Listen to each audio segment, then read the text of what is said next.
依家喺深圳灣口岸接齊44位香港團友出發惠州鳳庭美居酒店浸溫泉，仲有宵夜雞俾到大家食㗎。今日午餐係點心自助，有排骨燒賣，仲有鳳爪、糯米雞，更少不了我哋嘅牛肉丸，仲有紅糖糕啊！呢個係流沙包、豬肉包同埋雜糧包㗎。呢啲點心任食唔嬲㗎，食唔夠我哋陸續上都係冇問題㗎。你睇下團友食得幾開心。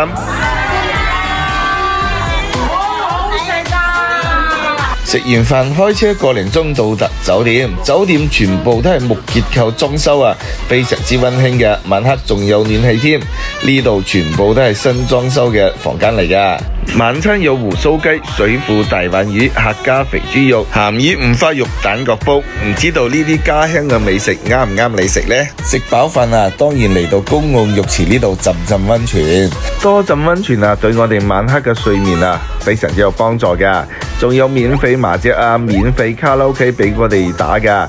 晚黑仲提供宵夜雞，一間房一隻俾到大家食。